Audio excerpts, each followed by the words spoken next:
lakini wale ambao tunaohusika nao tuliwatumia andiko inayoitwa maono 7,000 na kisha kichwa maneno fulani kwamba tuko karibu ya kitendo iliyo kubwa ya habari ya wanadamu, tuko karibu kuingia kutoka katika miaka 6,000 tukiingia katika miaka 7,000. Tuko karibu ya mabadiliko, matokeo ya sasa inayotikisa ulimwengu iko naingia katika hukumu za ufunuo, utaratibu mpya wa ulimwengu uko karibu na mengineyo. Lakini mbona kusema katika uhakika wote kwamba leo ni siku ya 5 takatifu, na katika siku kama hii iliyo na umuhimu kubwa kwa ajili ya habari ya wanadamu, inaomba kuingia katika umuhimu ya yale ambayo inayohusika sasa. Na ijapokuwa nataka kujaribu kwa msaada wa Mungu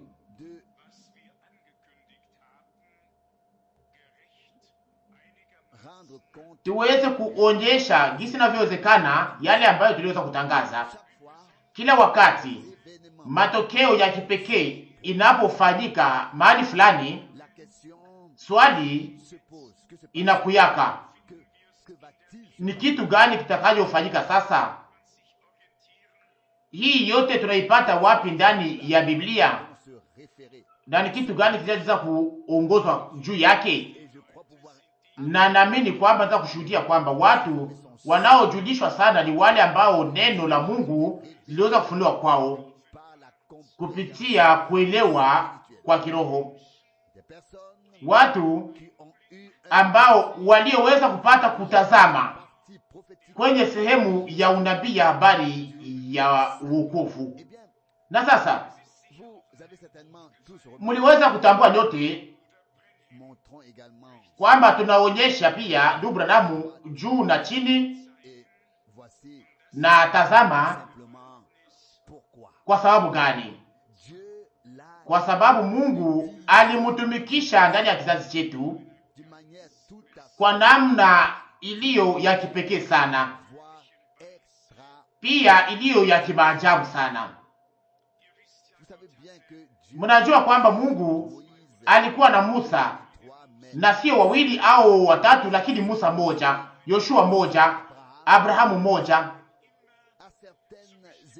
Katika wakati tofauti inayoambatanishwa na yale ambayo Mungu alikuwa akitimiza hapa duniani, kulikuwa siku zote watu ambao alikuwa akituma, ambao alikuwa akizungumzia na ambao angeliweza kutumikisha ndani ya kazi yake.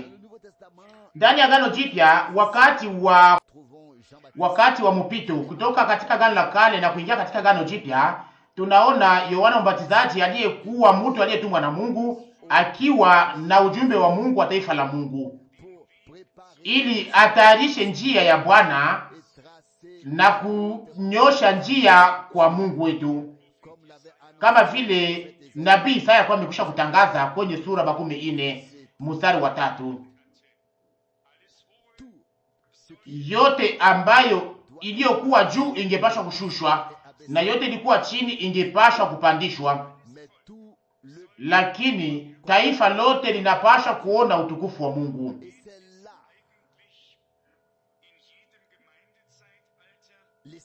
Na hiyo ndiyo ya lazima,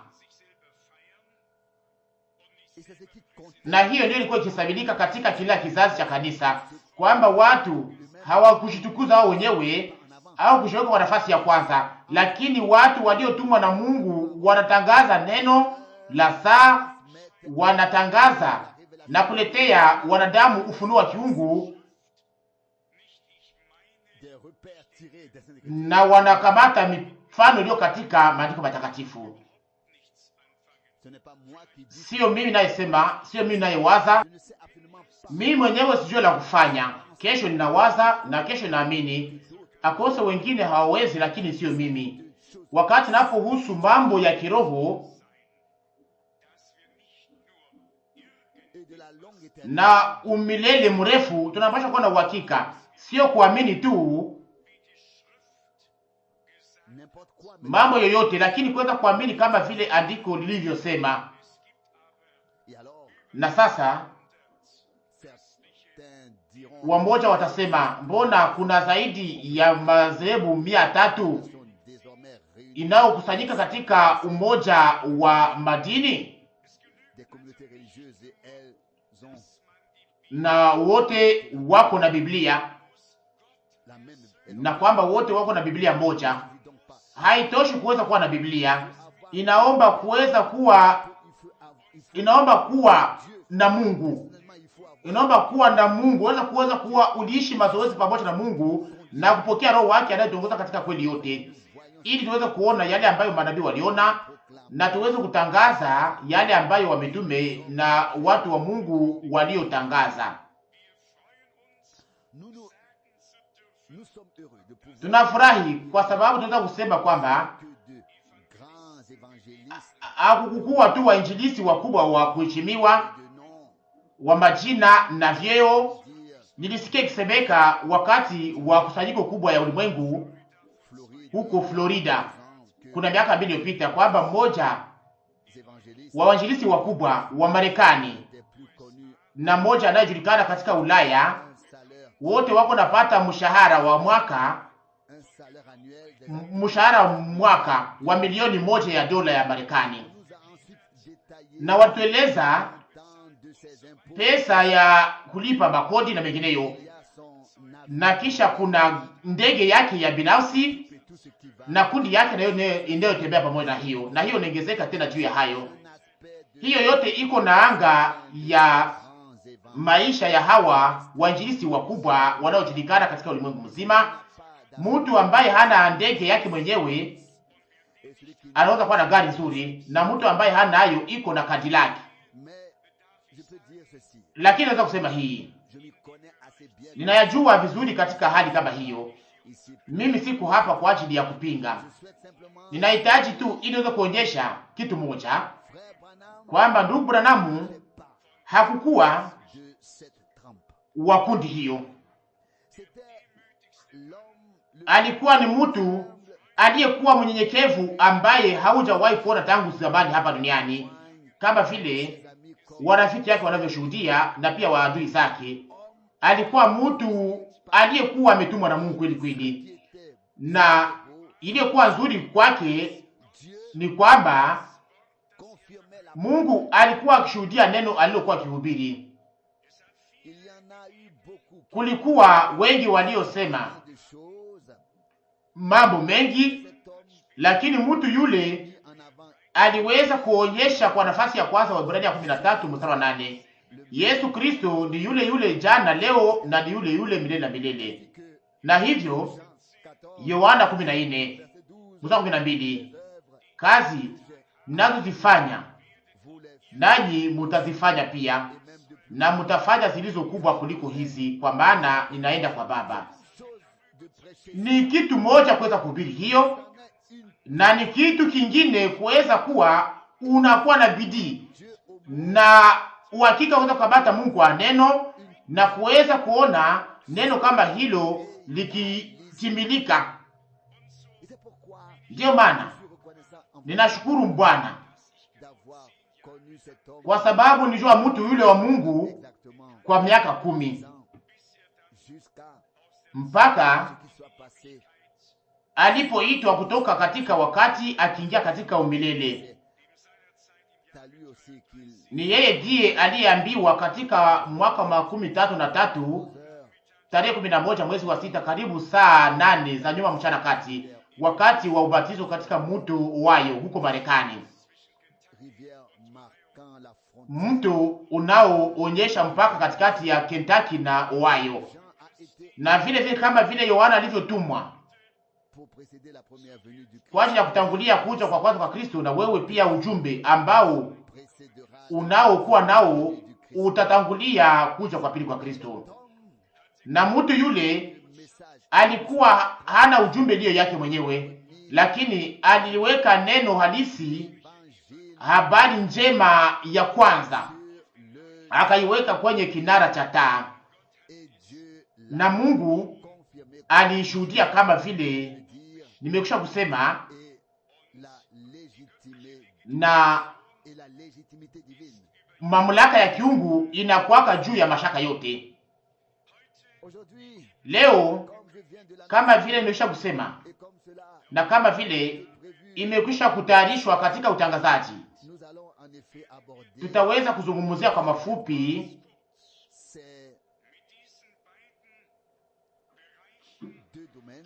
hii hali mbili. Kwa upande moja, mwisho wa wakati ambao tunaishi ndani.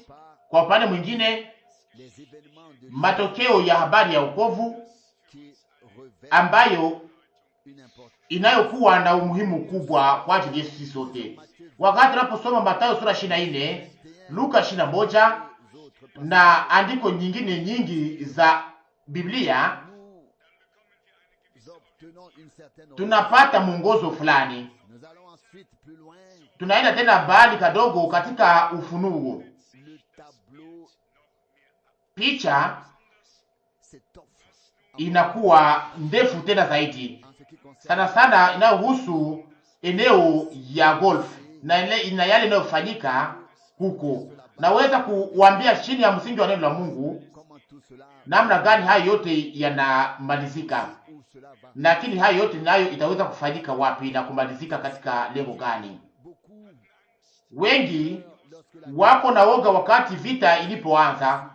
Niliweza kusema hapo kwamba ilikuwa ni hali ya muda mfupi. Ni kwa upande wa mashariki wa Israeli, na nabii Ezekieli alisema mara 3 ya kufuatana kwamba shida itaangukia Israeli toka kaskazini. Nitayasoma tena hapa sasa hivi. Na sasa tazama picha yote kwa ujumla, na vile vile kama ulimwengu mzima uliweza kuamkia mtu ambaye aliyekuwa amekamata nchi na eneo ya kigeni, na hivyo hivyo ulimwengu tena utasimama juu ya Israeli, na ulimwengu itataka ili ishurutishe nchi hiyo iweze kurudisha yale ambayo wanasema kwamba ni eneo waliokamata kwa nguvu.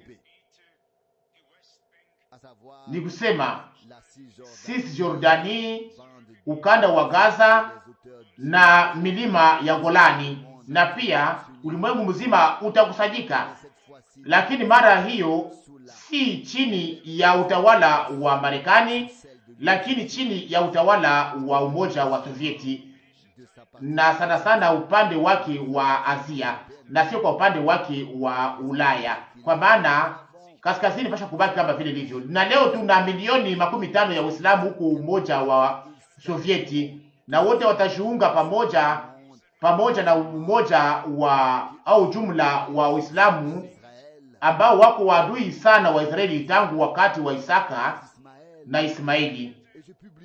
Na nitatangaza kama Mungu atanipatia neema, nitatangaza karte iliyo ya zamani ya kijiografia ili iweze kuonyesha kwamba Mungu hakupatia taifa la Israeli tu sehemu ambayo walio nayo leo, lakini kwamba kabila 2.5 kulingana na agizo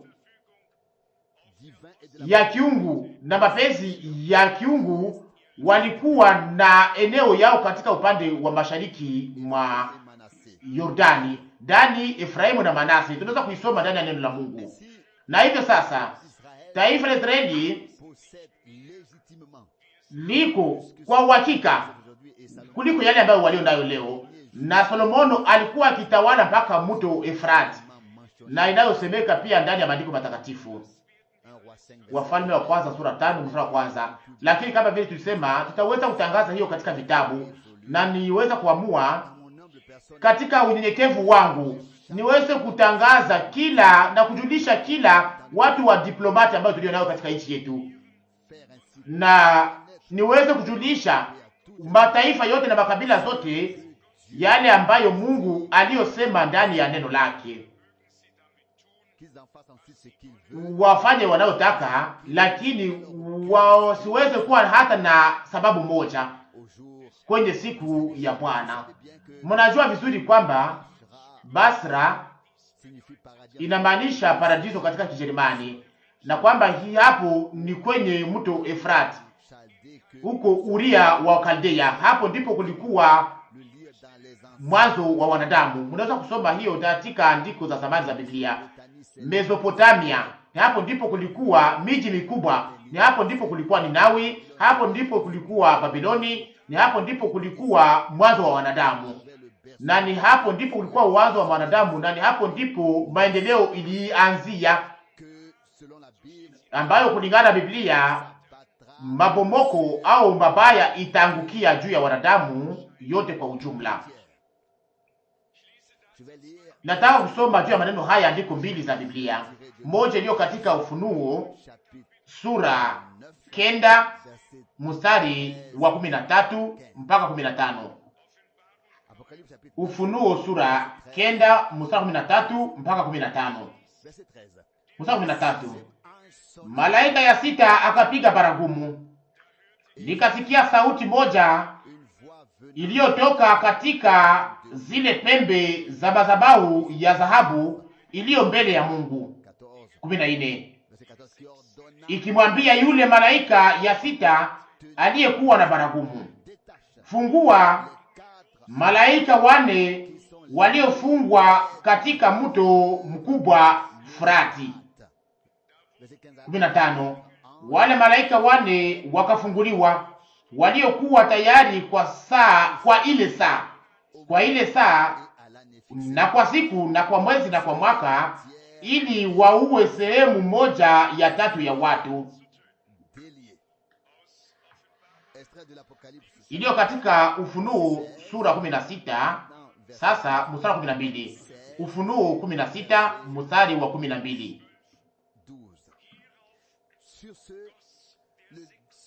Na malaika ya sita akamimia chupa lake juu ya mto ule mkubwa Frati, maji yake yakakauka, ili njia itengenezwe kwa wafalme wanaotoka katika pahali linapotoka jua. Tusome tena mstari wa 15, akose pia mstari wa 14, nayo ni lazima. Ufunuo 16:14. Maana ndiyo pepo za mashetani wanaofanya alama na kutoka na kwenda kwa wafalme wa ulimwengu wote, kuwakusanya kwa vita ya siku ile kubwa ya Mungu Mwenyezi. Yale ambayo tumekwisha kuona ilikuwa ni kitu moja kisichokuwa na umuhimu tunapokilinganisha na yale ambayo itakayofanyika wakati wa vita ya mwisho, wakati wa vita ya mwisho itakayofanyika juu ya Israeli. Manabii wa Agano la Kale waliweza kuyazungumzia kwa namna ile wazi na kwa namna ya marefu. Ndani ya hali hiyo tunasoma andiko mbili za nabii Yoeli. Yoeli sura 2 mstari wa kwanza na wa pili. Yoeli 2 mstari wa kwanza na wa pili. Pigeni baragumu kwa Sayuni, pigeni habari za hatari katika mlima wangu mtakatifu. Wenyeji wote wa nchi watetemeke, kwa sababu siku ya Bwana inakuja, kwani imekaribia. Mstari wa pili.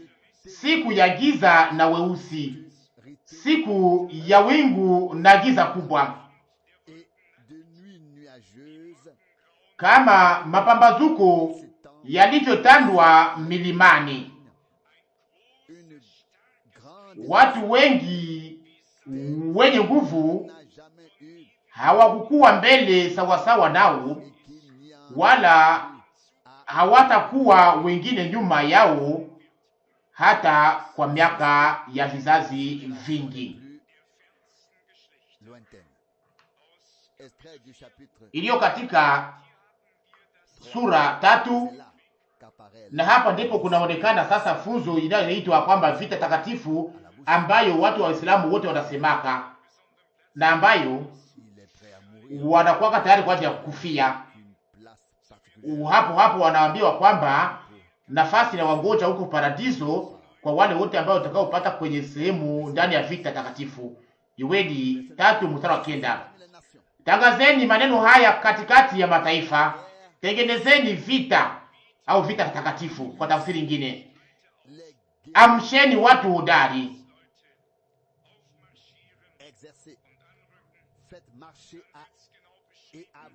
watu wote wakaribie wapande. Na kisha inasemeka kwa marefu yale yatafanyika wapi? Ndani ya bonde la Yosafati. Mtu ambaye aliyefika Israeli aliweza kuona hiyo bonde iliyo kwa upande wa pili wa mlima Karmeli kaskazini. Hiyo bonde nzuri itakuwa ndiyo mahali ambapo Bwana atakuja kupigana mwenyewe kutoka mbinguni. Hapo sasa ndipo mvua ya mawe itanyesha na moto na kiberiti itaanguka. Itakuwa ni hukumu ya Mungu juu ya mataifa ambao watakao kusanyika juu ya Israeli. Yale ambayo Mungu aliyosema akiambia Abrahamu inadumu kuwa imara, kwamba nitabariki wale ambao watakubariki na nitalaani wale ambao watakulaani. Mwanzo 12:3.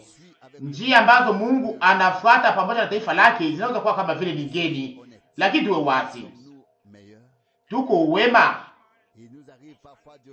Mara nyingi tunatazamaka wengine na makabila zingine tukisahau makosa yetu wenyewe, na tunasahau ujinga wetu na ugumu wetu, na tunasahau njia zetu ambazo tunazotembea ndani, na tunapita pembeni tukiwa na baragumu kubwa. Tunapita pembeni ya yale ambayo Mungu anayohitaji sasa. Lakini ndiyo maana hatutaki kuweza kuhukumu nani katikati yetu ambaye anaweza kuwa na uhakika kwamba yote iko pamoja na Mungu katika hali njema, na kwamba tumekwisha kuhesabiwa kama vile wanaolingana na mapenzi makamilifu ya Mungu.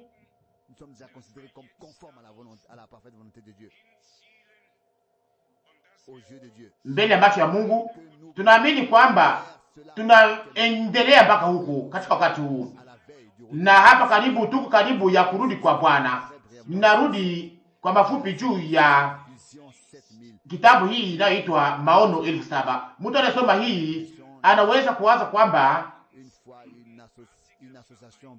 haiko zebu fulani ya kipekee, lakini hii haiwezi kuwa, sipendake neno hili au jina hili.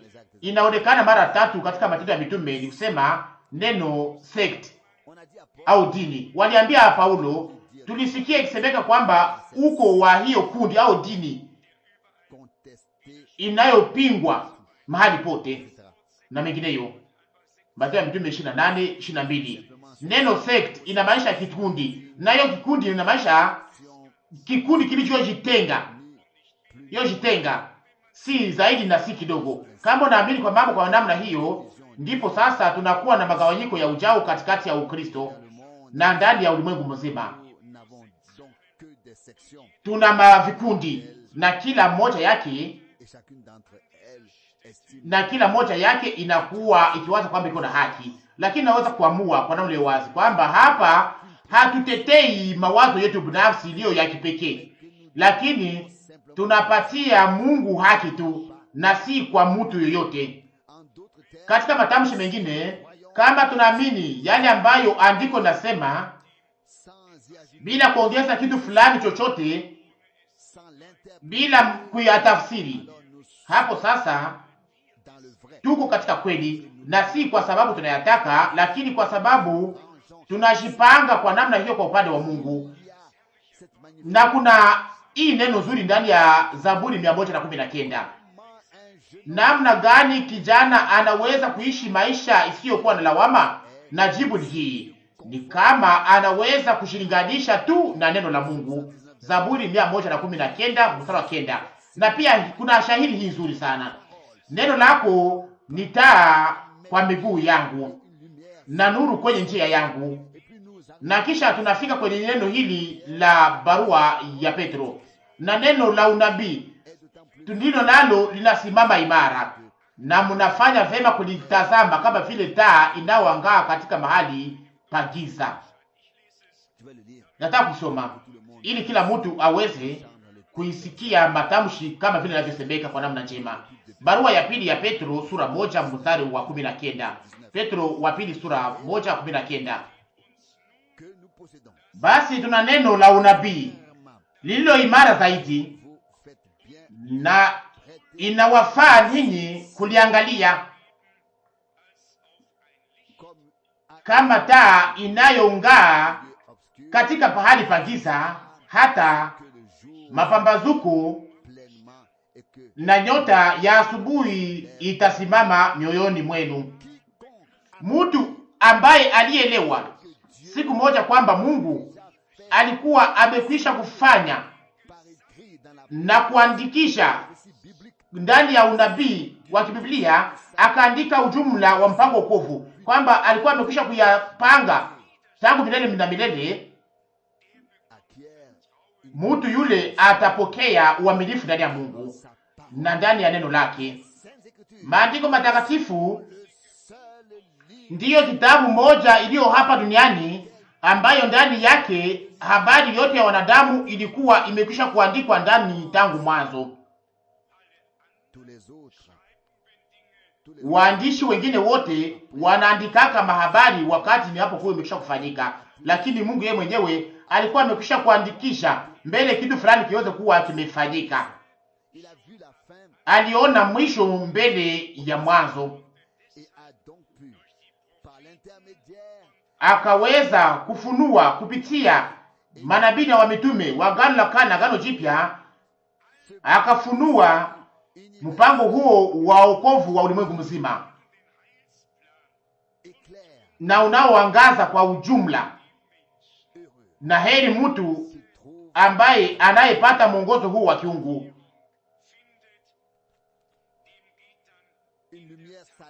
Nuru inang'aa sasa ndani mwake. Nikusema tunafika sasa kwenye chanzo ya maneno haya. Wakati tunapoandika hii kitabu inaitwa Maono 7,000, ni vyepesi sana. Kila mtu anaweza kusoma katika kitabu chochote cha habari ambayo iliyoweza kuhusika na hesabu za wakati, toka Adamu mpaka Abrahamu. Kuna zaidi karibu miaka 2,000. Toka Abrahamu mpaka Kristo karibu miaka 2,000. Na sasa tunakaribia kwenye sehemu ya tatu au wakati wa tatu, miaka 2,000 ya mwisho. Na hapo sasa miaka 6,000 itamalizika, na miaka ya 7,000 itakuwa kulingana na Ufunuo sura 20 itakuwa ndio utawala wa miaka 1,000. Mahali kunasemeka kwamba heri na watakatifu wale walio sehemu katika ufufuko wa kwanza. Kifo ya pili haina mamlaka juu yao, lakini watatawala pamoja na Kristo kwa miaka 1,000 bila kuweka wasiwasi ndani ya watu. Tuko kwa mwisho wa habari ya wanadamu chini ya hii utaratibu wa ulimwengu wa sasa, na tuko karibu ya kuweza kuingia ndani ya ufalme wa Mungu. Tunajua kwamba mambo fulani yanapaswa tena kufanyika mbele ya hayo.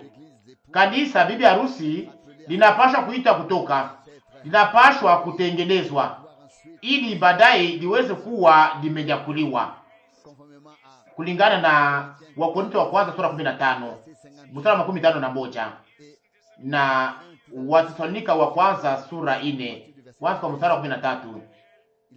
Inasemeka mstari wa 13, kwa maana Bwana atakuja na wale ambao waliolala katika Kristo watafufuka kwanza, na kisha sisi ambao tulio hai tutakao baki mpaka kuja kwake itanyakuliwa sote pamoja na wale waliokuwa wamelala kwenda kumulaki Bwana, na tutakuwa pamoja na Bwana milele. Na kisha kutakuja wakati mfupi kwa ajili ya taifa la Israeli pamoja na wale manabii wawili kulingana na Ufunuo 11. Na kisha tuna utangazaji kwamba ufalme wa miaka 1000 utaweza kuwekwa sasa. Tunapaswa kujua kwamba inaandikwa ndani ya neno la Mungu, sana sana ndani ya barua ya pili ya Petro sura 3. Petro wa pili sura 3 mstari wa 8 na wa 9. Lakini wapenzi, msisahau neno hili moja, kwamba kwa Bwana siku moja ni kama miaka 1000 na miaka 1000 ni kama siku moja. Mstari wa 9. Bwana hakawii kutimiza ahadi yake kama wengine wanavyozania kukawia, lakini ni vumilivu kwenu, asiyetaka mtu mmoja kupotea, lakini wote wafike kutubu.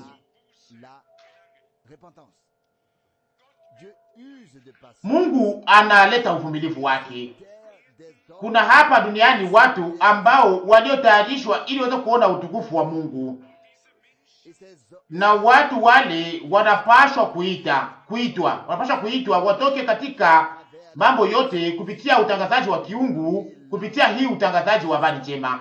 Na kulingana na Waroma sura 11 mstari 25 inaandikwa kwamba wakati hesabu ya ujao ya mataifa itakapoingia, ndipo sasa Mungu atageukia tena Israeli.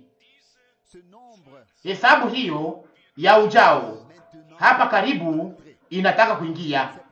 Ndiyo maana inaandikwa pia ndani ya Mathayo sura 10, Mathayo sura 24 mstari 14 kwamba habari njema ya ufalme itahubiriwa kwa mataifa yote na kwa malugha zote kama vile ushuhuda, na hapo sasa mwisho utakuja.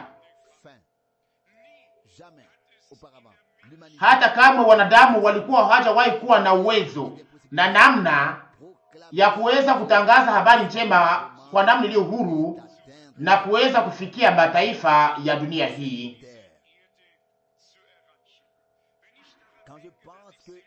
Wakati napowaza kwamba mimi mwenyewe naweza kutembelea nchi 104 na pia naweza kugusa hesabu nyingi ya watu kupitia utangazaji wa habari njema na pia hizi maredio, na hii iliweza kuwa ikigusa pia wengine na kisha kugusa wengine kwa kiwango pia utangazaji na mahubiri ya habari njema kwenye mabara zote za ulimwengu zinahusika na watu wengi ambao nao waweza kupata na kujua usimamizi wao mbele ya Mungu, nao pia wanatangaza hii habari njema ya Bwana ili hesabu iweze kuwa imejaa na wa mwisho waweze kuwa wameitwa kutoka na ujiunge pamoja nasi pia. Ni lazima sana ili kweli tuweze kuiambiwa na leo na ni leo, na kweli ni neno la Mungu. Sio wale wote wanaosema Bwana Bwana watakaoingia katika utukufu, lakini wale ambao wanaofanya mapenzi ya Mungu.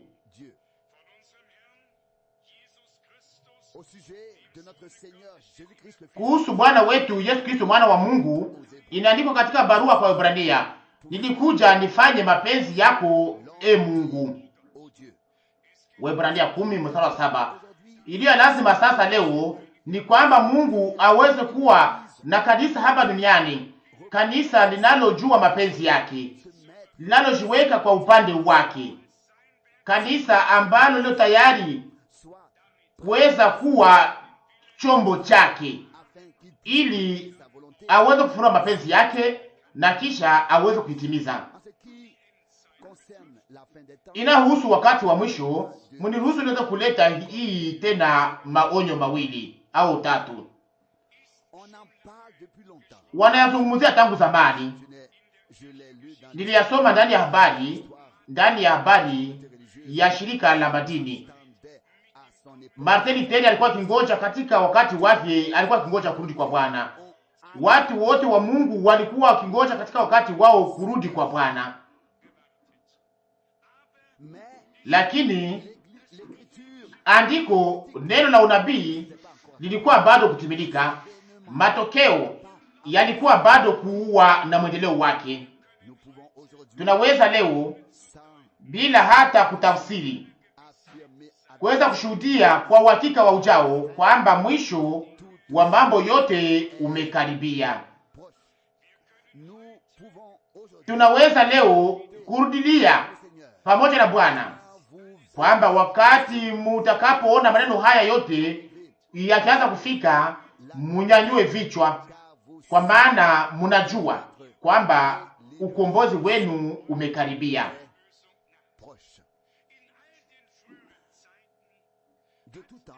Kwa wakati wote mtini ulikuwa bado kuleta maua, mnayajua, mnaweza kuyachunguza ninyi wenyewe. Imeandikwa ndani ya Agano la Kale na Agano Jipya. Nataka kuwasomea andiko, mnaweza kutafuta ingine ninyi wenyewe. Mathayo sura 24 mstari wa 32. Mstari wa 32, Mathayo sura 24. Basi mjifundishe mfano huu kwa mtini. Wakati tawi lake linapochipuka na kutoa majani yake, mnajua wakati wa jua kali ni karibu. Tuingie katika nabii Hosea kwenye sura 9 mstari wa 10. Hapo ndani ya Agano la Kale Mungu anasema kuhusu taifa la Israeli kama vile mtini. Kama tunaingia katika Injili ya Luka, haisemeke tu kuhusu mtini, lakini pia kuhusu miti mingine yote. Luka sura 21 mstari wa 29 na 30. Akawambia mfano. Luka 21:29 na 30. 29. Tazameni mtini na mitini yote. 30. Wakati napochipuka, mnaona na kutambua ninyi wenyewe ya kwamba mavuno yamekwisha kuwa karibu. Bwana alitosha katika anga mifano na mapicha ambayo kila mtu anaweza kuelewa. Inasemeka hapa kuhusu mtini na miti mingine yote. Wakati matamshi ya Balfour ilipotamkwa huko Bale, watu walikuwa hawajue ni kitu gani ambacho kitafanyika. Wakati jemadari wa Uingereza Allenby alipokamata Yerusalema kwa mwisho wa vita ya kwanza ya dunia, watu walikuwa hawajue ni kitu gani ambacho kitafanyika. Utawala wa Uingereza ulidumu mpaka tarehe 14 mwezi wa 5 mwaka 1948, tarehe ambayo taifa la Israeli lilipokamata nchi yake, kama vile nabii walikuwa wamekwisha kutamka. Sana sana Ezekieli na sana sana Isaya na pia Yeremia. Nataka kusoma andiko mbili zinazozungumza kuhusu maneno haya. Moja iko katika nabii Isaya sura 14. Isaya 14 mstari wa kwanza. Maana Bwana atahurumia Yakobo, atachagua Israeli tena, na atawaweka katika nchi yao wenyewe, na mgeni ataungwa nao, nao watakabatana na nyumba ya Yakobo. Na sana sana Yeremia sura 31 mstari wa 7. Yeremia 31 mstari wa 7. Maana Bwana anasema hivi: mwimbie Yakobo kwa furaha, mupigie kelele mkubwa wa mataifa, tangazeni, sifuni, museme, E Bwana, uokoe watu wako baki la Israeli. Mstari 8. Tazama, nitawaleta toka nchi ya kaskazini na kuwakusanya katika misho ya dunia, na pamoja nao watakuja walio vipofu na vilema na mwanamke mwenye mimba na yeye pia aliye na uchungu wa kuzaa. Watarudi hapa jeshi kubwa. Mstari 9. Watakuja wakilia, na kwa maombi nitawaongoza, nitawaendesha kando ya mito ya maji, na mengineyo na mengineyo. Mungu alikuwa amekwisha kusema kupitia Musa kwamba taifa la Israeli lingepashwa kusambazwa kwenye pande ine za dunia, na kisha watarudishwa kwa mwisho wa wakati.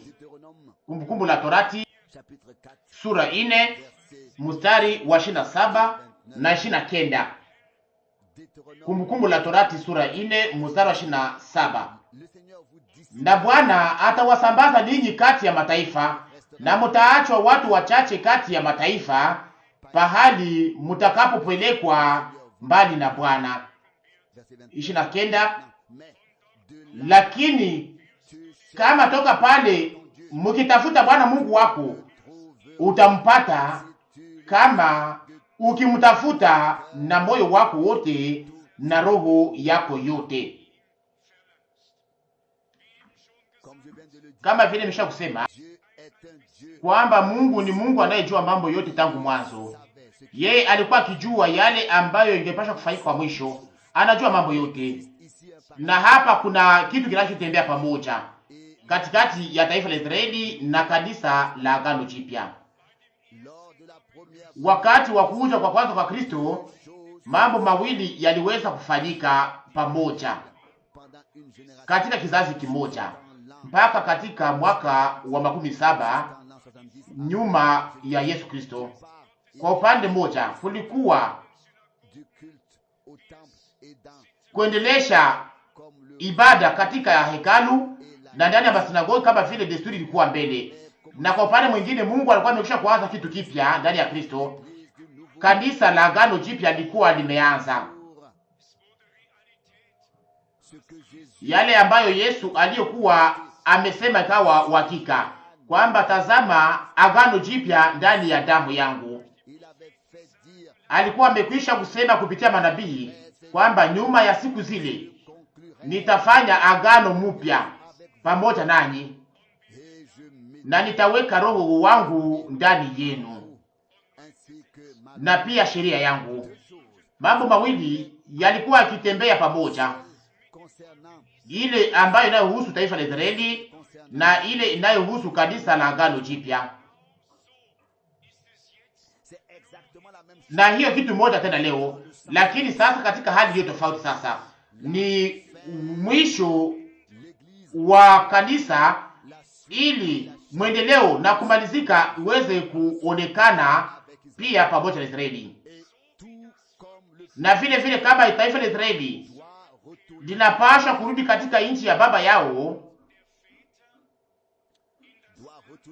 wanapaswa kurudi katika nchi ya baba yao ndani ya nchi ya ahadi. Na vile vile kanisa la Agano Jipya lilokuwa limesambazwa katika madhehebu zote na linalokuwa katika Babiloni fulani, kanisa hilo linapaswa kuitwa kutoka liweze kurudi kwenye imani ya wababa, kwenye Ukristo wa kwanza, kwenye imani ya wamitume, na tunapashwa kurudishwa kwenye neno la ahadi ya wakati wetu.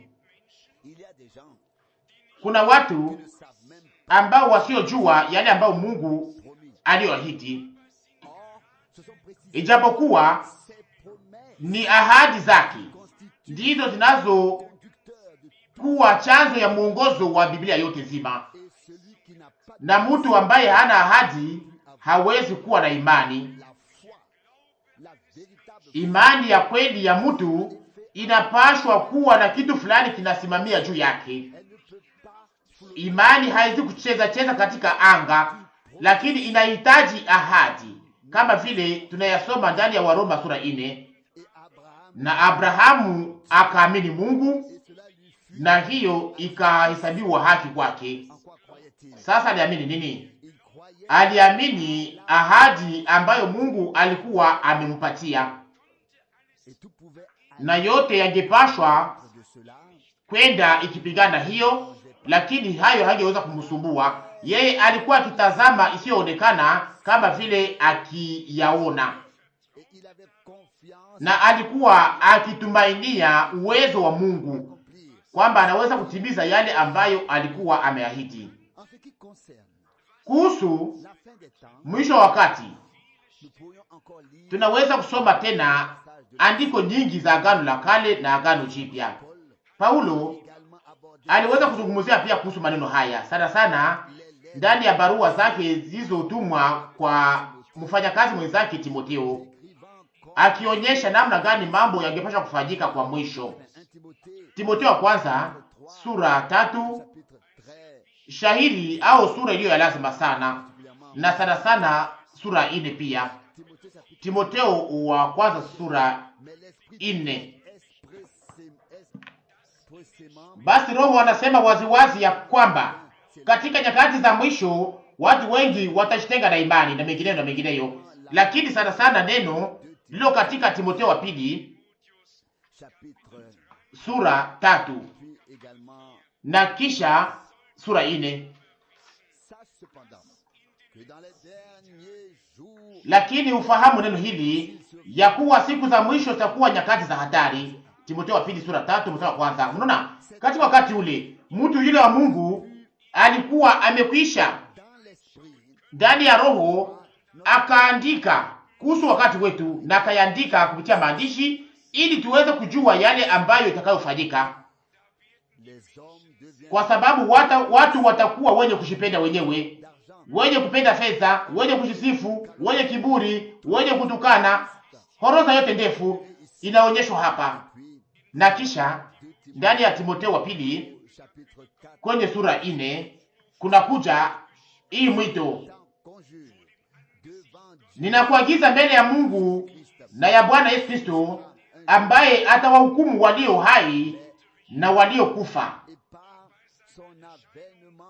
wakati wa kuonekana kwake na utawala wake.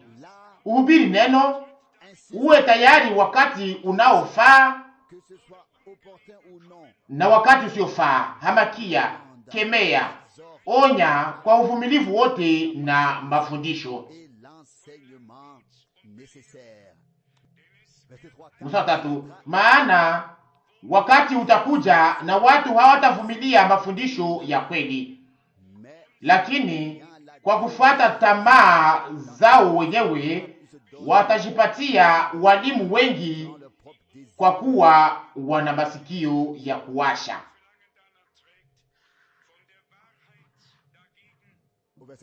Kwenye mstari wa 4,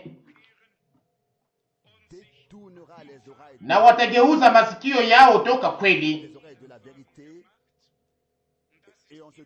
watageuka kwa hadithi za uongo. Nishaka kufanya mazoezi ya hiyo, na hiyo ilikuwa siku zote kuwa mazoezi ya uchungu sana, ambayo watu wanaonyesha kwamba ya kweli ndiyo ya uongo na ya uongo kama ndiyo ya kweli.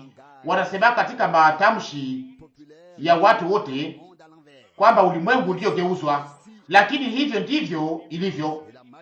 Na watu wengi katikati ya Ukristo wanaamini inayosemeka huko Vatikani, au wanaamini mambo yote na mambo yoyote. Lakini nani anayechunguza? Nani anayechunguza hiyo kupitia nuru ya maandiko matakatifu? Nani anayeacha kubadilishwe chini ya msingi wa neno la Mungu, kwamba hii ndiyo kweli na ya haki? Hatuyafiche mbele ya Mungu. Tunaamini Mungu, tunaamini neno lake, tunaamini kwamba maandiko matakatifu yako ndani mapenzi yote ya Mungu. Hakuna mtu anayepasha kwenda juu ya neno hili. Hakuna mtu anaweza kuongeza kitu chochote, na hakuna mtu ambaye anayepasha kuongeza kitu chochote. Hakuna mtu ambaye anayeweza kulibadilisha pia. Na kama Tunageukia sasa Ukristo wa kwanza. Munisamehe kama ninayasema hapa. Petro katika mahubiri yake ya kwanza siku ya Pentekoste hakuweza kuonyesha njia na kutengeneza njia kwa ajili ya mahubiri yote ambayo yangepaswa kuhubiriwa. Mungu hakuweza kumtumikisha siku pia ya kuanzisha kanisa la Agano Jipya kama vile kinywa chake, kama vile mchukua neno lake, na ni hiyo ndipo tunapaswa kuwa makini juu yake. Leo kwenye sura 2 ya Matendo ya Mitume tunasoma maelezo ya kumiinwa kwa Roho Mtakatifu, kuvikwa silaha, kuvikwa nguvu kupitia nguvu za toka juu, na kisha yale yaliyofuatana ni kusema kwamba utangazaji wa habari njema ulisindikizwa na nguvu hizo za Roho wa Mungu, na hivyo kutatimilika na kukatimilika yale ambayo Paulo aliandikia wa Roma kwenye sura 1 mstari wa 16 na 17. Sura 16 wa Roma sura 1 mstari wa 16. Kwa maana sioni haya kwa habari njema ya Kristo, kwa sababu ni uwezo wa Mungu hata wokovu kwa kila mtu anayeamini, kwa Myuda kwanza na kwa Myunani vile vile. 17. Kwa sababu haki ya Mungu imeonekana ndani yake.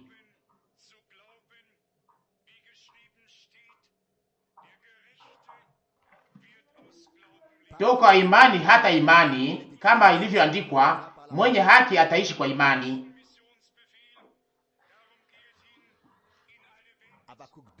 Habakuki 2 mstari 14.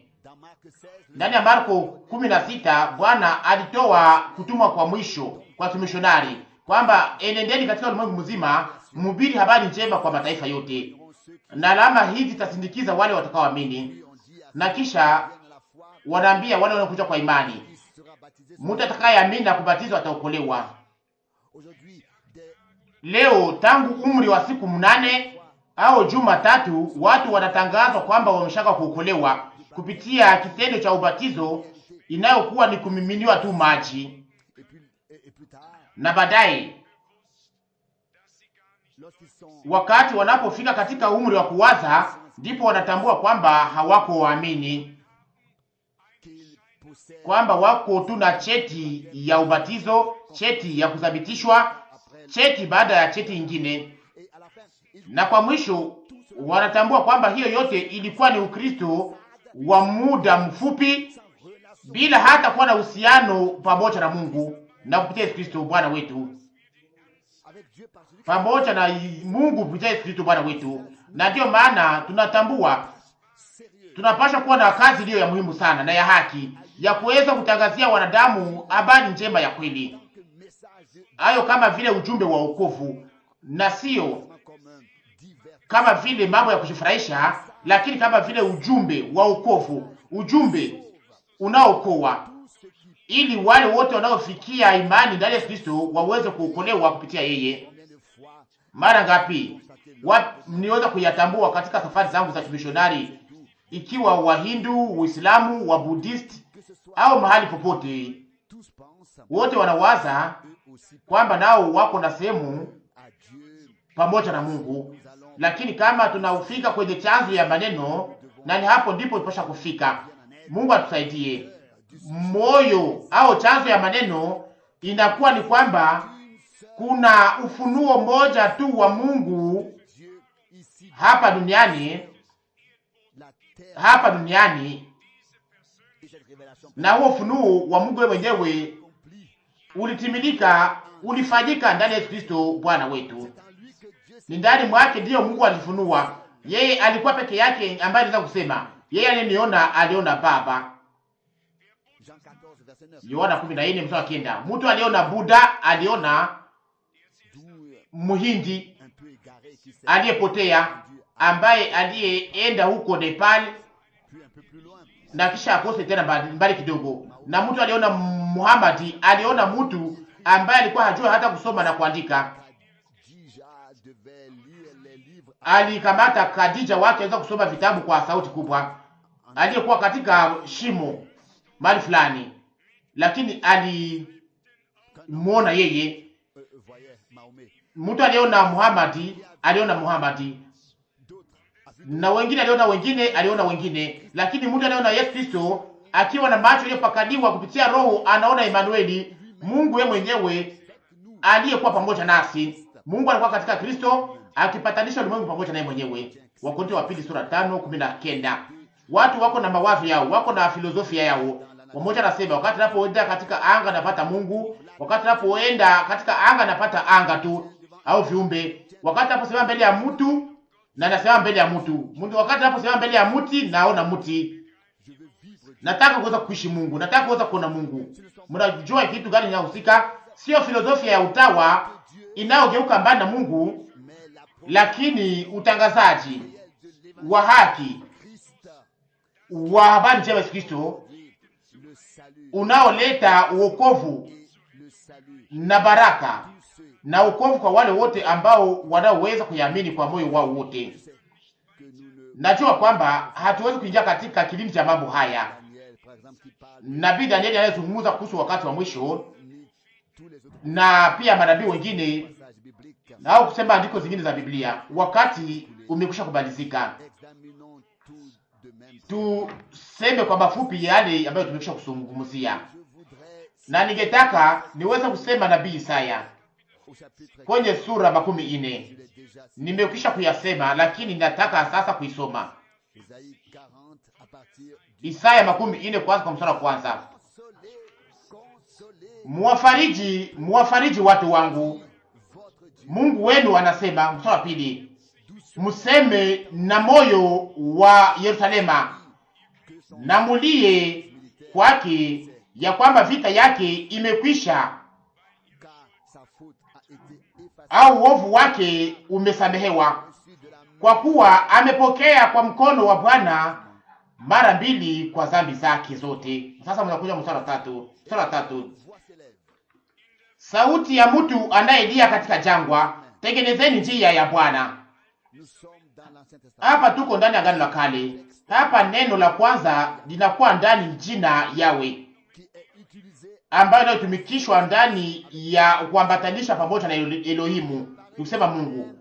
Tengenezeni njia ya Yawe, nyosheni mapito katika jangwa kwa Mungu wetu, nikusema Elohimu, kwa ajili ya Elohimu. Mstari 4, kila bonde litanyanyuliwa na kila mlima na kilima kitashushwa na mwingineyo. Nasa mstari wa 6, sauti inasema lia, nikasema nitalia nini? Wote wenye mwili ni majani, na wema wake wote ni kama ua la majani. Mstari wa 7, majani yanakauka, ua linaanguka, kwa sababu pumzi ya Bwana inapita juu yake. Ndiyo kweli, watu hawa ni kama majani. Mstari 8, majani yanakauka, ua linakauka, lakini neno la Mungu wetu litasimama milele na milele. Sisi ambao tuliokomaa katika umri wa miaka tunayajua vizuri sana sana, wakati wa mama wanapokuwa wangali wa vijana wanapendaka kujitazama ndani ya kioo, lakini wakati mambo yanapobadilika sasa, hawapendaki tena kuyatazama, hawapendaki tena kutazama ndani ya kioo. Mtu yuko kama vile majani, wanaregea, wanakuwa kama vile majani, wanaanguka na kupotea. Leo tunatazama mtu akivuka ndani ya barabara akiwa na fimbo, na kesho itakuwa ni sisi ambao tutakaovuka kwenye barabara tukiwa na fimbo. Uzima unachukwaka watu wote, hakuna mtu anayepita pembeni ya hiyo. Wanadamu wako kama vile majani na maua ya shamba, wanakomaa, yote inakuwa na ajabu na ya kupendeza, na kisha unaanza sikia kwamba iko naendelea kuwa nabadilika. Unayasikia hata matokeo yake yote. Munaona, Mungu aliyafanya hivyo, lakini wakati tunapokuwa tungali hai, Mungu anatupatia bahati, heri ya kuweza kujua salama, kuishi salama pamoja naye, kuweza kufanya mazoezi ya wokovu wa kiungu, kuweza kuishi kutanana yetu binafsi pamoja na Mungu, na sio kuweza kuleta filosofia kuhusu kugeukia ya Saulo na ya Polo au Paulo, lakini kuweza kuishi kugeukia yetu binafsi pamoja na Mungu, kugeukia Kristo. Mara nyingi watu wanafanya kwenda mlango kwa mlango, wamoja wakiwa na kitabu inayoitwa Mnara wa Mlinzi na wengine wakiwa na mambo mengine. Wanataka wageuze watu, na wakati tunapowauliza ni kitu gani tunapaswa kugeukia, wanajibu mgeukie imani yetu. Ndio. Sasa imani gani? Sitaki imani yetu. Kugeukia inapaswa siku zote kufanyika mpaka kwa Bwana. Mgeukie Mungu. Na hivi ndivyo andikwa ndani ya nabii Isaya, ninyi wote mlio mwisho wa dunia, Isaya 15:22. Kugeukia kweli kwa Yesu Kristo ni kugeukia mpaka Mungu mweza yote, na hiyo haitoshi kuweza kuwa nayo tu, kuweza kuyajua, lakini mbakuwa uweze kuyaishi wewe mwenyewe binafsi. Ndani ya Isaya 14 nasoma tena mstari wa 10 na 11, ili wote wajue kwamba Yesu Kristo hakukuwa tu mtu, lakini alikuwa Bwana yeye mwenyewe. Nasoma andiko hii, Isaya 14 mstari wa 10 na 11. Tazameni, Bwana Mungu atakuja kwa uwezo, na mkono wake utatawala kwa ajili yake. Tazameni, zawabu yake ni pamoja naye, na kazi yake ni mbele yake. Mstari 11. Atakulisha kundi lake kama mchungaji, atakusanya wana kondoo na mkono wake, na kuwabeba katika kifua chake, nao wanaonyonyesha atawaongoza polepole. Inaomba kujua pia kwamba Mungu alijifunua yeye mwenyewe ndani ya Kristo, na kwamba ufunuo huo wa Baba, ufunuo wa Baba ndani ya Mwana ulikuwa lazima kwa ajili ya wokovu, kwa maana Mungu alitaka atufanye kuwa wana na wasichana wake. Ndio maana alianza kwanza kujifunua ndani ya Mwana wake, ili aweze kuwa ndiye mzaliwa wa kwanza katikati ya wandugu wengi. Na sasa sisi ambao tuliozaliwa upya kupitia matumaini hiyo hai, tuweze kuwa na haki ya kuweza kuwa wavulana na wasichana wa Mungu waliozaliwa upya kwa mbegu hiyo moja, kupitia roho moja na neno moja. Ni lazima sana akose. Niliweza kusikia mara nyingi katika kazi yangu ya kimishonari wanalinganishaka Kristo na waanzilishi wengine wa madini, na siwezi kuvumilia hayo. Bwana wangu hawezi kulinganishwa na mwanadamu wote hapa duniani. Bwana wangu ni Mungu wangu. Na katika wakati ule Toma alisema kwa sauti kubwa waziwazi, Bwana wangu na Mungu wangu. Lakini ilikuwa naomba ili kuweze kuwa ufunuo wa Mungu kwa sura ya mwanadamu, na kukufa ingepashwa kuwa imeonekana, kwa maana kifo kilikuwa kimekamata wanadamu wote. Ilikuwa naomba sasa ili kuweza kuja mtu mmoja ambaye anaweza kuwa Mungu kwa mara moja na mwanadamu, ili aweze kufa kama mtu na Mungu, ili aweze kumeza kifo ndani ya ushindi, ili ashinde kuzimu na kisha aweze kutoka na kufufuka siku ya tatu. Hiyo ndiyo siri kubwa.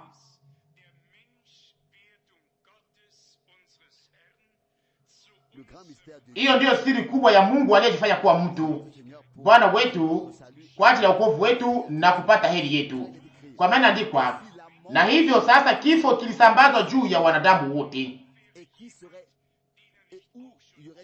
Na mahali gani kungeweza kuwa mtu ambaye Mungu hangeweza kuwa aliandika kwenye orodha yake na ambaye hangeweza kuchukuliwa bila kuweza kuulizwa?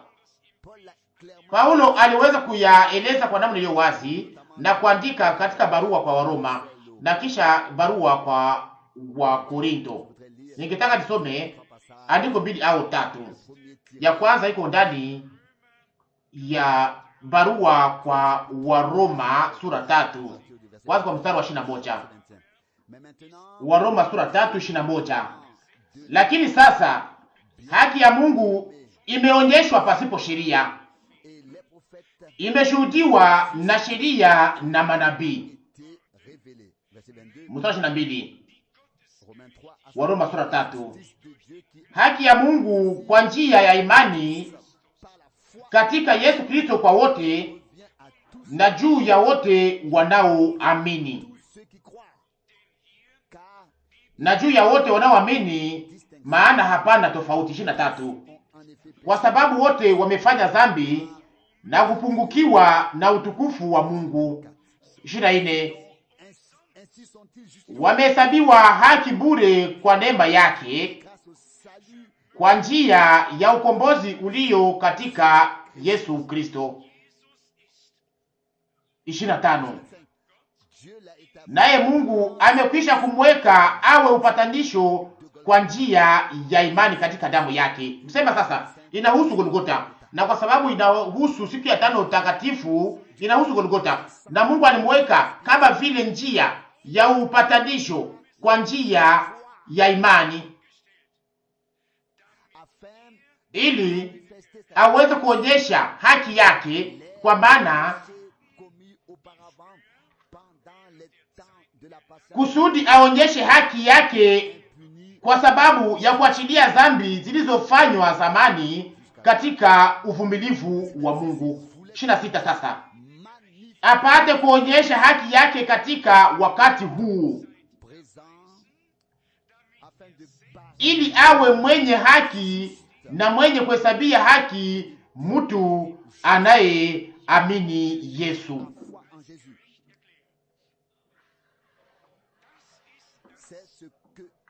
Na ni hiyo ndiyo Martin Luther alikuwa akiishi katika wakati ule, mtu ambaye aliye na imani ndani ya Yesu.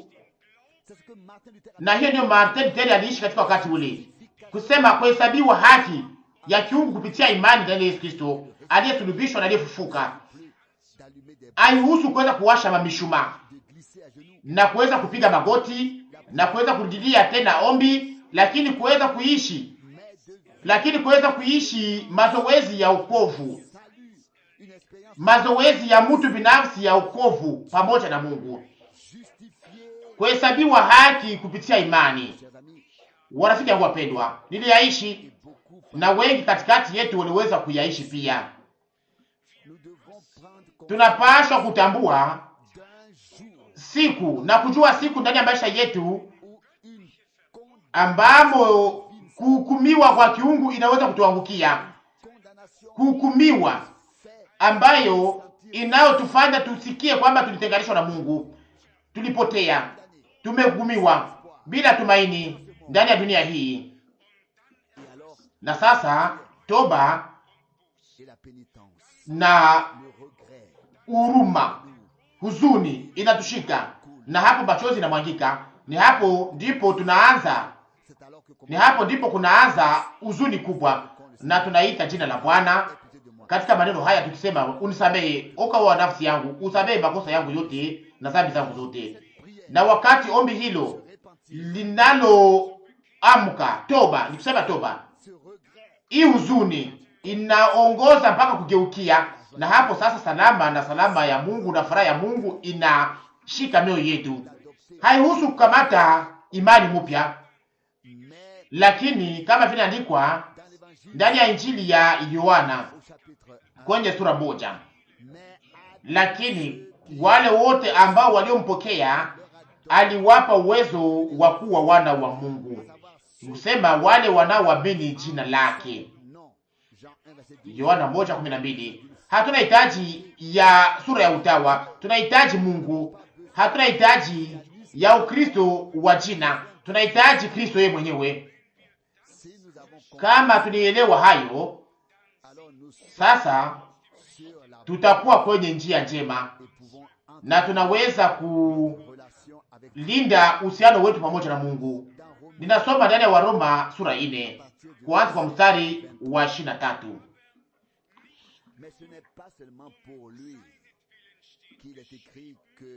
Lakini haikuandikwa kwa ajili yake tu kwamba ilihesabiwa kwake, lakini kwa ajili yetu vile vile itahesabiwa kwetu kama tukimwamini yeye aliyefufua Yesu Bwana wetu toka wafu.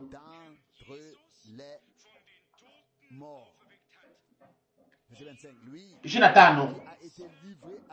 Aliyetolewa kwa ajili ya makosa yetu na kufufuliwa ili tuhesabiwe haki. Hapa tuna mbele ya macho yetu kazi ya kiungu ya ukombozi ndani ya Kristo, na siyo mafundisho ya Kristo, na siyo desturi ya Kikristo, na siyo kusanyiko fulani la kidini, na siyo mitumikio ya Kikristo, lakini Yesu Kristo, na hakuna jina lingine lililopewa kwa watu chini ya mbingu ambalo ndani yake sisi tunaweza kuokolewa ndani. Ni ndani yake na ndani yake peke yake ndimo wokovu wa Mungu ulionekana na kupewa kwa wanadamu. Ninasoma ndani ya Wakorinto wa pili sura 5. Wakorinto wa pili sura 5 kwanza kwa mstari wa 17.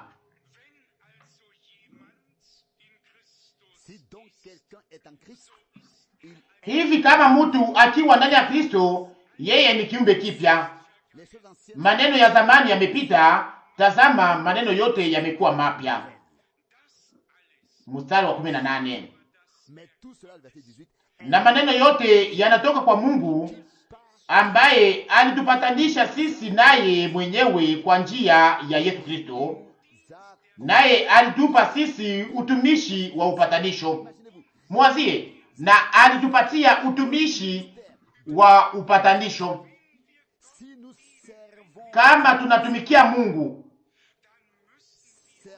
kama tunatumika, tunapohubiri neno la Mungu, ni kusema sasa tunapaswa kuweka kwa nafasi ya kwanza upatanisho wa Mungu pamoja na wanadamu ndani ya Kristo. Na kama sivyo, tutahubiri bila kuweza kuhusika na Kristo, na tutakuwa tumegeuza watu kutoka kwa Kristo.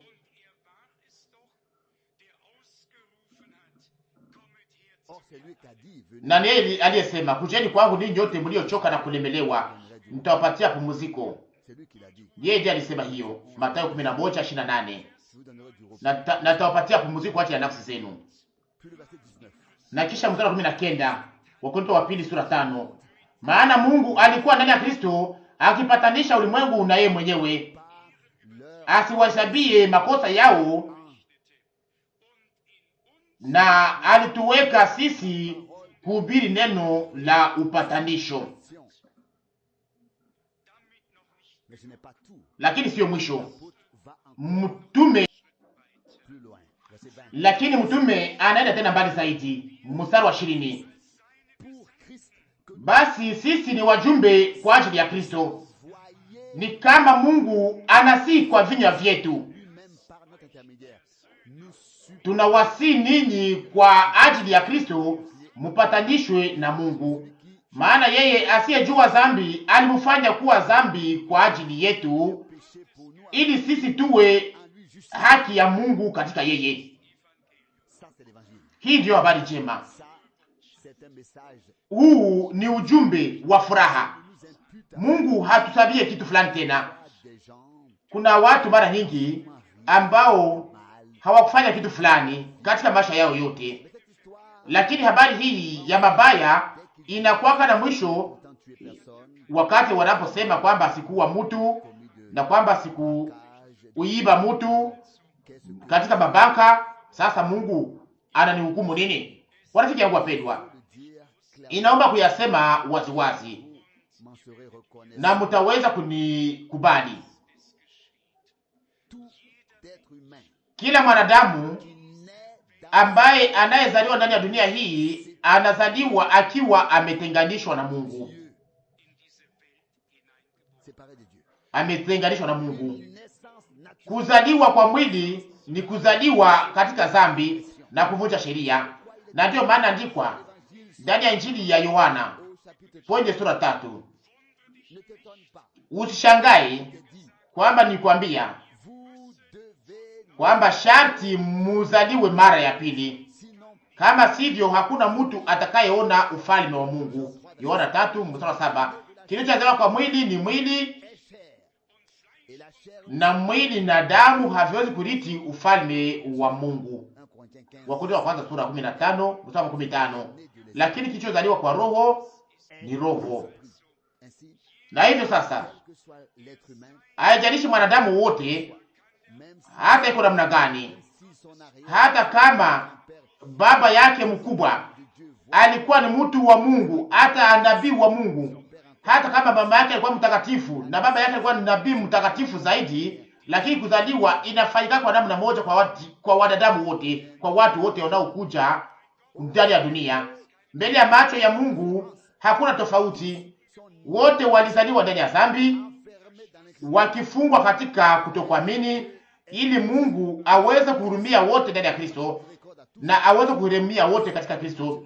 Na mtu anayeweza kuelewa kwamba alipotea na kutenganishwa na Mungu ndiye ataweza kuelewa pia kwa sababu gani Yesu Kristo mwana wa Mungu alilia kwenye msalaba hapo Golgotha, kwamba Mungu wangu, Mungu wangu, kwa sababu gani umeniacha? Ni hapo ndipo alikamata nafasi yako na nafasi yangu, makosa yako na makosa yangu, dhambi za sisi sote, kutenganishwa pamoja na Mungu. Alichukua nafasi yetu, alikufa kwa ajili yako na kwa ajili yangu. Laana ambayo ingepasha kutupiga sisi ilimupiga yeye, na ndio maana alifanya hiyo kwa ajili yetu na kwa nafasi yetu, na akasema kwa sauti kubwa katika kweli yote kwamba Mungu wangu, Mungu wangu, kwa sababu gani umeniacha? Sisi ndio tulikuwa tumeachwa na Mungu. Ninajua kitu moja, kwa sababu ya dhambi watu walikufa katika hali ya kiroho, na kuna kazi nyingi na maprogramu nyingi za dini ambazo zinazowahusu ili wasiweze kurudi kwa wazo lao wenyewe na kwa nia njema na kwa mahubiri. Lakini mahubiri inakuwaka kwamba, lakini mwanadamu anabaki katika madesturi zake za zamani, anakubaisha na hayo. Lakini japokuwa hayo yote, anabaki mtawa, anaenda wakati moja moja katika makusanyiko, anakuwa sehemu pia ya waimbaji na shirika la wanaume au wanawake na pia makundi zingine hapa na huko. Nikusema kuna kitu cha kutengeneza. Kuna aina nyingi za shirika za Kikristo, yote ni ya Kikristo leo. Nani ambaye asiyeweza kuwa na jina ya Kristo katika ulimwengu huu, katika nchi yetu? Mahizi masindika za Kristo yote ni Kristo leo, lakini haitembei hivyo. Si yapinge, lakini niumiza kuweza kuona hii udanganyifu wote na hii mambo yote iliyo katika Ukristo katika hali yote. Na mbele ya kaburi wanasema kwamba ilipendeza Mungu apokee ndugu yetu katika utukufu, na ijapokuwa ndugu yule hakwenda hata kwa Mungu na hakutaka kuweza kuwa na uhusiano pamoja na Mungu. Hiyo ni udanganyifu. Mungu atupatie neema yake ili upatanisho pamoja na Kristo iweze kuhubiriwa tena na watu waweze kupata uwezo wa kuweza kuishi mazoezi yao wenyewe pamoja na Mungu. Isaya 15:3 ni sura ambayo inatueleza Bwana kwenye njia ya mateso ya Getsemani toka mpaka Golgotha. Tazama inaandikwa hapa ndani ya shairi ya mwisho ya Isaya 15:2. Isaya 15:2 na kisha Isaya 15:3. Isaya 15:2 mstari wa 13. Tazameni mtumishi wangu atafanya kwa akili, atatukuzwa na kunyanyuliwa juu, naye atakuwa juu sana. 14. Kama vile wengi walishangaa juu yako, uso wako ulikuwa umeharibiwa sana zaidi ya mtu yeyote, na sura yake zaidi ya wana wa watu. 15. Ndivyo atashitusha mataifa mengi, wafalme watamfungia vinywa vyao, maana maneno wasioambiwa watayaona, na maneno wasiosikia watayafahamu. Na sasa Isaya 53 mstari wa kwanza. Nani aliamini habari zetu? Na mkono wa Bwana umefunuliwa nani? Nasoma sasa mstari wa 4. Kweli amechukua taabu zetu, amebeba huzuni zetu, lakini tulimwona akipigwa,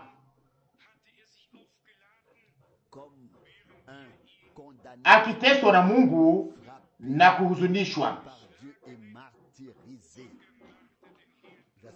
Mstari wa 5. Lakini aliumizwa kwa ajili ya makosa yetu, alichubuka kwa maovu yetu, adhabu ya salama yetu iliwekwa juu yake, na kwa kupigwa kwake sisi tumepona. Sisi tulipona, nikusema shaka pita. Tunaweza kusoma sura hii yote katika ujumla wake. Nasoma sasa tena mstari wa 10. Hata hivi ilipendeza Bwana kumchubua,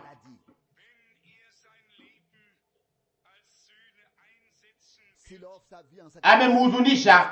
Wakati atakapotoa nafsi yake kuwa dhabihu kwa dhambi, ataona uzao wake, atazidisha siku zake, na mapenzi ya Bwana yatastawi katika mkono wake. Warafiki yangu wapendwa, wengine wote ambao nishaka kusema hapa sasa hivi, kama vile waanzilishi wa madini, waliweza kuwa na maisha mazuri na ya furaha.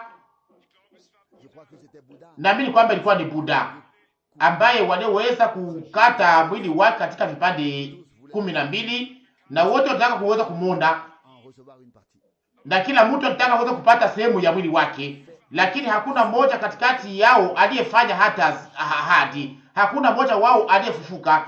Kifo na shetani ziliwachukua wote, lakini kulikuwa mmoja hapa ambaye aliyekufa kwa ajili yetu. Sumu ya kifo limupiga, na hiyo ndio tunasoma ndani ya ahadi ya kwanza ya Mwanzo sura 3 mstari 15 kuhusu uzao wa mwanamke na uzao wa nyoka. Uzao wa mwanamke na uzao wa nyoka atakuuma kisingino, lakini wewe utamvunja kichwa. Na ndio maana Paulo aliandika kupitia Wakorinto, akiandika Wakorinto, kifo, uwezo wako uko wapi? Kaburi, ushindi wako uko wapi? Mungu asifiwe, ambaye aliyetupatia ushindi kupitia Yesu Kristo Bwana wetu. Hakukuwa mwanzilishi wa dini, lakini alikuwa Bwana wa utukufu, aliyejifanya kuwa mtu, aliyejifanya mtumishi kwa ajili yetu, na aliyekamata nafasi yetu, aliyejifananisha pamoja nasi katika mambo yote. Alikuwa akikula na kukunywa, alikuwa akichoka na kulala, alionekana kama vile mtu kwa namna yake, na watu walikuwa wakisema tunajua mama yake, wa ndugu zake na wadada zake, wote wanakaa katikati yetu. Na Bwana wetu akasema kwa sauti kubwa katikati ya kundi, mama yangu ni nani? Wa ndugu zangu ni wanani? Wadada zangu ni wanani? Na hapo akaleta jibu, wale wote wanaofanya mapenzi ya Baba yangu aliye mbinguni, wale ndiyo mama yangu, wa ndugu zangu na wadada zangu. Amina.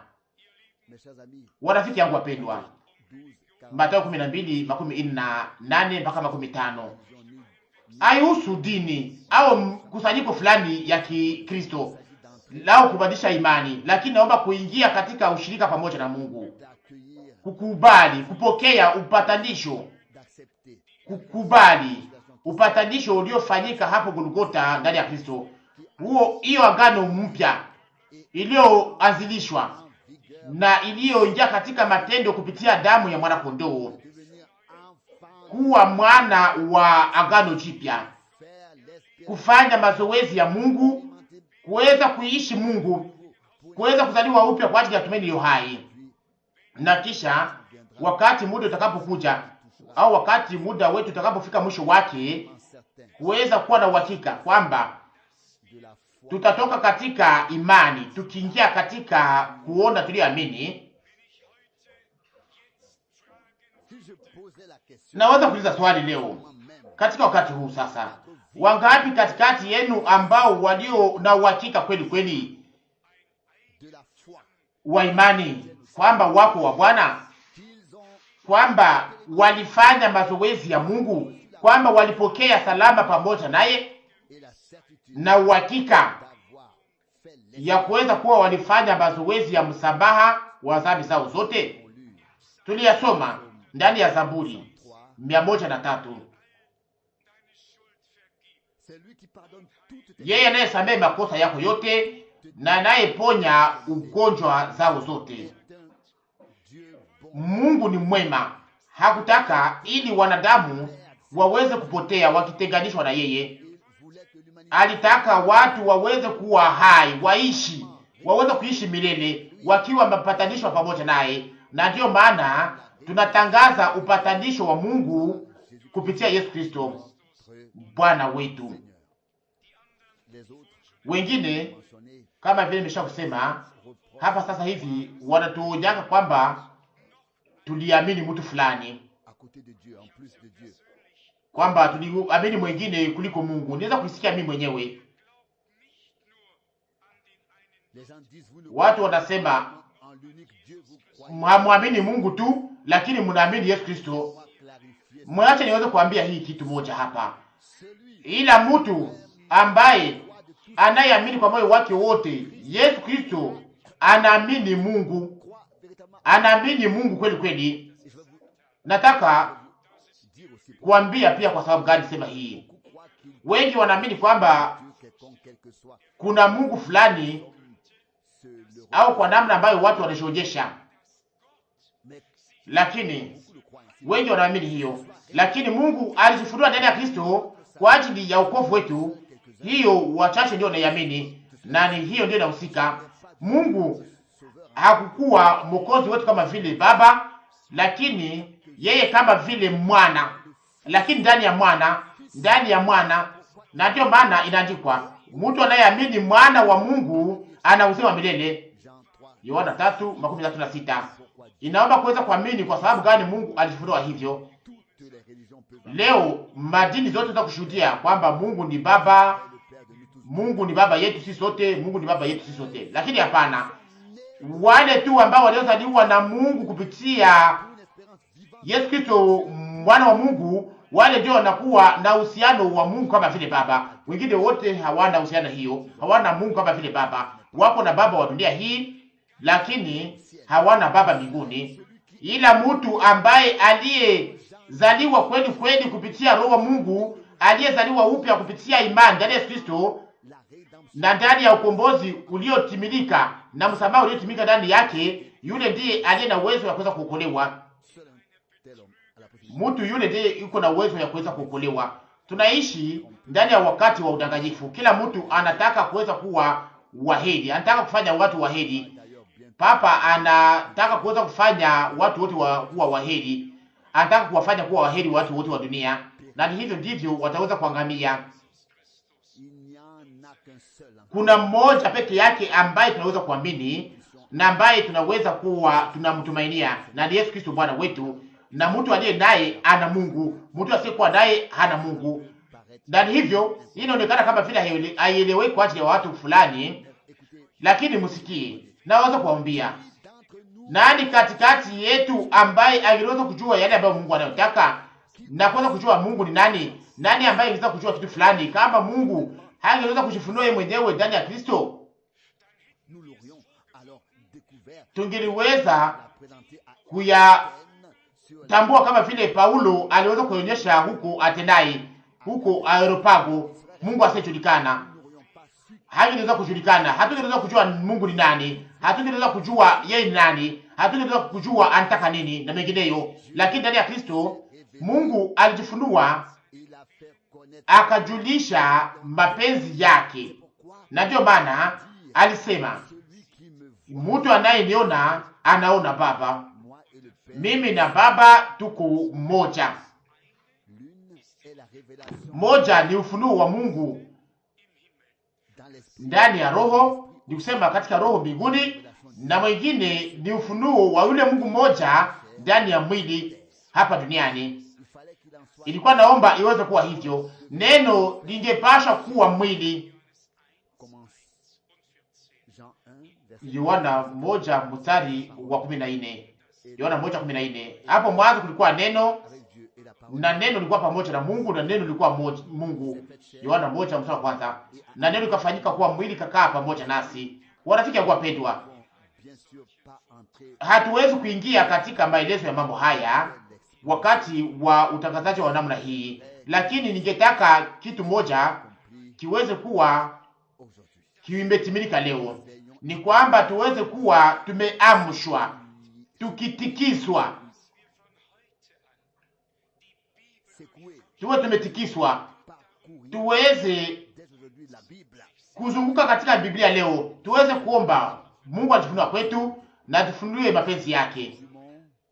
Tuseme kwa kumalizia yale inayohusika leo ndani ya mahali hapa, ni kwamba inahusu kupokea kutoka kwa Mungu, kuona kwa ujumla kwa wakati ambao tunaoishi ndani, kuweza kupokea uhakika wa kuwa tumepokea ahadi ambazo alizotupatia katika neno lake, lakini pia sisi kama vile wanadamu tuweze kutambua mapenzi ya Mungu kwa ajili yetu, kwa ajili yetu, kwa ajili ya wakati wa sasa na kwa ajili ya milele, na kuweza kumwomba aweze kutupatia nguvu za kuweza kukutaniwa katika mapenzi yake. Muwazie na wasihi kuhusu Mathayo sura 7:21. Wengi watakuja kwangu katika siku ile na watasema, Bwana, Bwana, hatukutimiza mambo makubwa, hatukutabiri, hatukufuza mapepo, hatukufanya maajabu makubwa na malama mengi? Lakini Bwana atawatazama na kuambia, mwende mbali nami ninyi mliotenda uzalimu, siwajui hata kamwe. Mungu anataka atufanye watu ambao waliopatanishwa pamoja naye, watu ambao walio na kufanya kuwa wana wa kiungu, wasio kuwa wana wa watu tu, lakini waliogeuka kuwa wana wa Mungu. Na tena zaidi, watu ambao wanaoweza kuwa wamejulishwa kuhusu yale ambayo Mungu anayotaka na aliyoahidi katika neno lake. Tunaishi leo, tunapaswa kujua leo ni kitu gani kinachohusika, na tunaweza kuyafikia kama tunaweza kujua ahadi zinazohusu ndani ya neno la Mungu katika wakati huu tunaoishi ndani. Na hapo sasa tutakuwa na mwongozo ulio wa lazima ambao tulioweza kuhitaji sisi sote. Hatutakimbia nyuma ya mafundisho tofauti, lakini tutaweza kukamata msimamo ulio imara mbele ya Mungu ndani ya neno lake, na hivyo atatuongoza mpaka ukamilifu. Tunaweza kushuhudia na kuhakikisha na kusimama chini ya msingi wa neno la Mungu kwamba tunaishi sasa kwa mwisho wa wakati wa mwisho, tunaishi kwa mwisho wa wakati wa mwisho, na kwamba siku ya wokovu na ya neema iko nafika mwisho wake, na wa mwisho wataitwa na watatoshwa katika moto kama vile wanataka kuungua, ili hesabu iweze kujaa na Bwana aweze kuja. Amina.